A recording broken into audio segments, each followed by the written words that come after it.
Setelah kita mengklasifikasi solusi dari PDB Order 2 berdasarkan karakteristik diskriminannya, maka kita bisa terapkan pemahaman tersebut ke aplikasi fisika.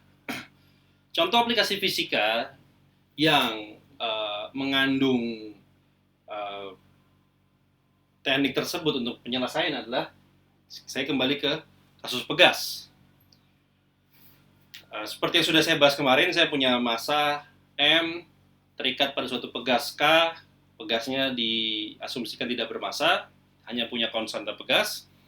Lalu saya kondisi ini berada dalam kesetimbangan atau equilibrium. Lalu saya berikan simpangan sejauh X dan saya akan lepaskan. Tapi di sini saya tambahkan satu asumsi lagi, satu asumsi yang tempo hari tidak saya gunakan. Asumsi apa? Asumsinya bahwa andaikan sekarang ada gaya gesek. Dengan kata lain, lantainya ini tidak licin, sempurna. Ya, gaya gesek di sini bisa berupa gaya gesek dari lantai ataupun gaya gesek dari hambatan udara. Silakan, yang mana saja, tidak masalah. Jadi di sini ada gaya gesek.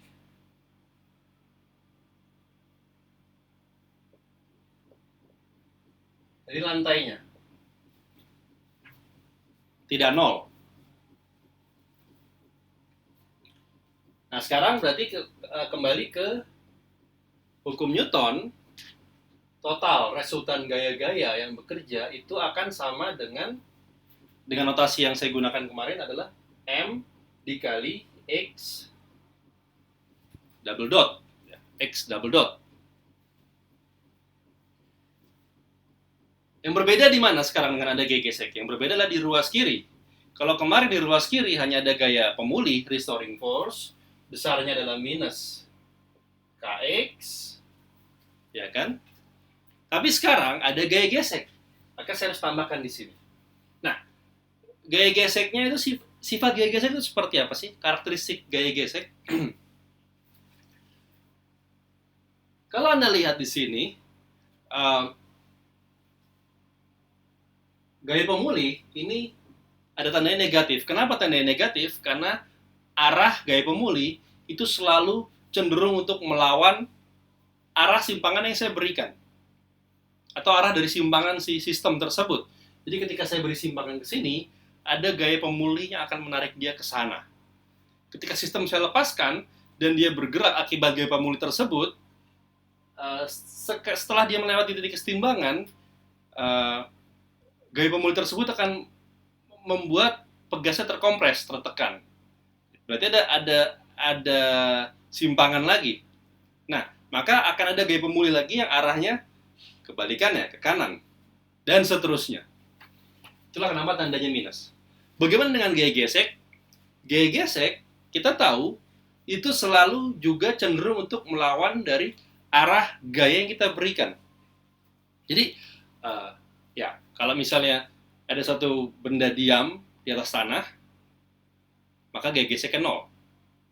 Ya. Jika dia tidak diberi gaya apapun dan tanahnya datar horizontal, maka gaya geseknya nol. Ketika kita berikan dorongan atau tarikan, kita kan mulai merasakan ada gaya gesek, gaya hambat. Ya. Kalau kita memberikan dorongan atau tarikannya ke arah kanan misalnya, maka kita akan rasakan adanya gaya gesek arahnya ke kiri dan sebagainya, dan sebaliknya ya. Hal yang sama juga berlaku pada kasus gaya hambat udara. Ya, kalau Anda perhatikan, gaya hambat udara itu dia selalu cenderung untuk arahnya melawan arah, misalnya pada kasus jatuh, arah jatuh benda. Ya kan? Anda bisa lihat kenapa seorang penerjun payung itu memakai parasut untuk memperluas luas penampangnya. Kenapa? Karena gaya hambat udara itu bekerja sebanding dengan luas penampangnya. Dan gaya hambat itu berarti bekerja melawan arah geraknya dia. Kalau dia geraknya ke bawah akibat tarikan gravitasi, maka gaya hambatnya akan bergerak ke atas. Sama di sini juga. Maka di sini saya asumsikan nilainya minus. Ya. Saya namakan gaya gesek kayak minus F kecil.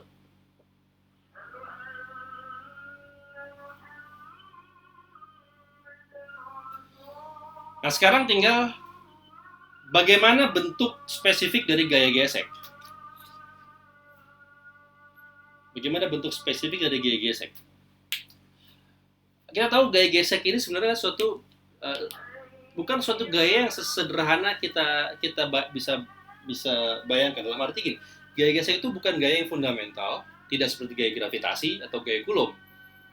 Gaya gesek itu timbul secara makroskopik. Gaya gesek itu timbul akibat apa? Akibat pada level mikroskopik terjadi adanya collision atau benturan-benturan antar partikel pada permukaan. Jadi kalau Anda lihat, balok ini dia punya permukaan.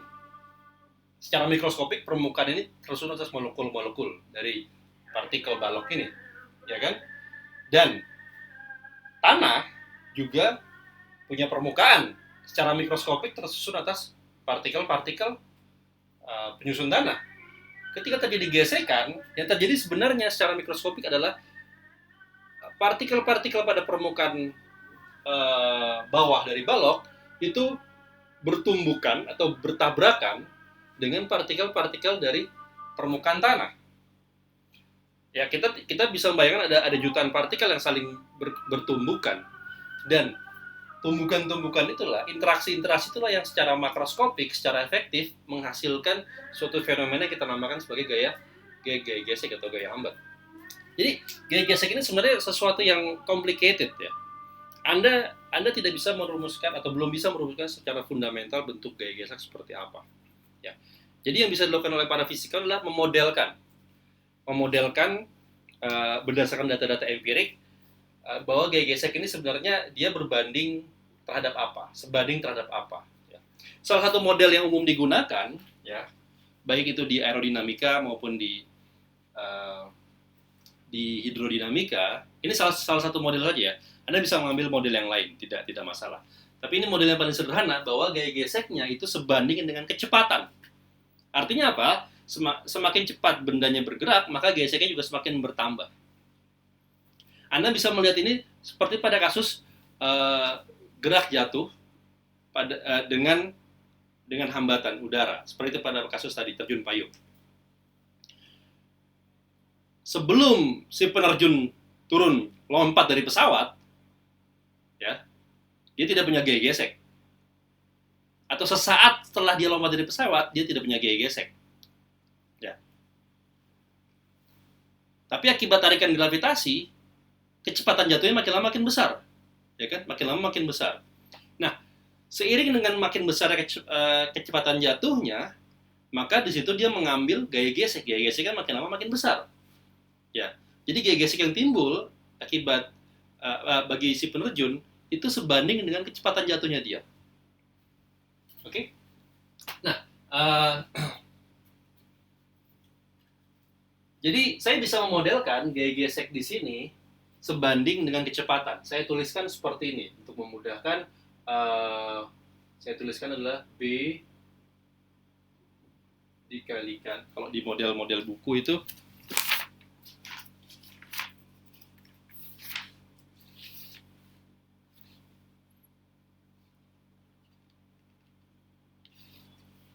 ya, saya boleh tulislah B dikalikan X saja, gitu ya.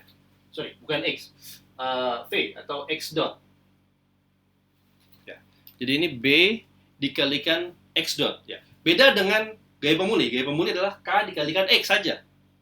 Jadi gaya pemuli itu sebanding dengan simpangannya. Gaya gesek sebanding dengan kecepatannya, ya. X dot.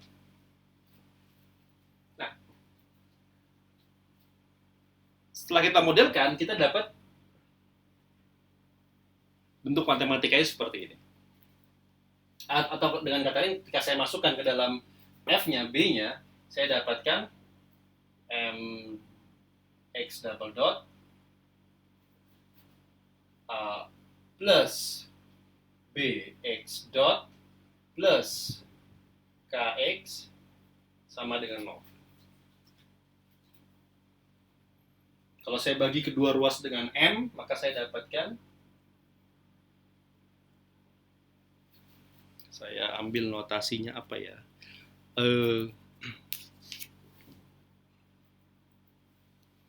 Oke, saya namakan ini notasi adalah gamma. Gamma X dot plus omega 0 kuadrat dari X.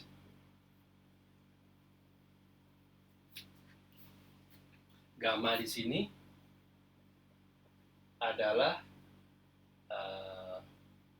B per M, dan omega 0 kuadrat ini adalah K per M.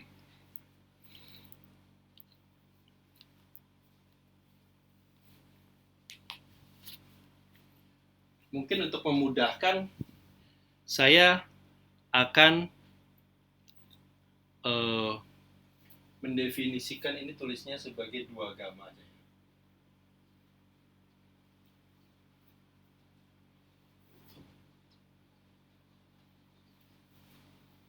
Nggak ada yang melarang Anda untuk mendefinisikan hanya gamma, tidak ada masalah.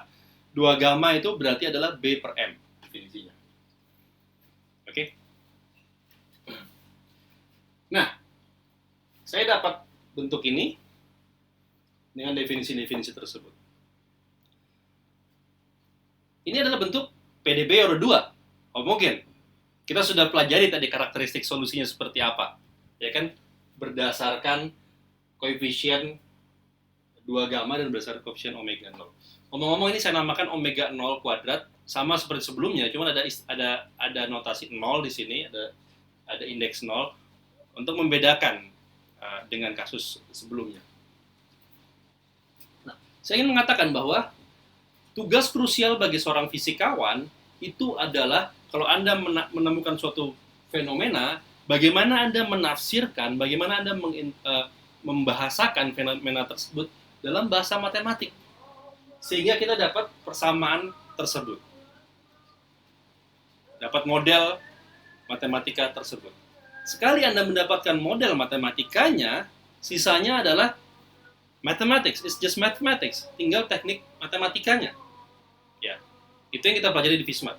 Tapi peran krusial bagi fisikawan, bagi Anda adalah bagaimana dari suatu fenomena alam Anda bisa memodelkan dalam suatu bahasa matematika. Itu yang membutuhkan skill kreativitas fisika Anda. Sekali Anda sudah dapatkan model matematikanya, sisanya tinggal matematik, tinggal menyelesaikan masalah matematik, mengintegralkan dan lain sebagainya. Oke, kita dapatkan bentuk ini.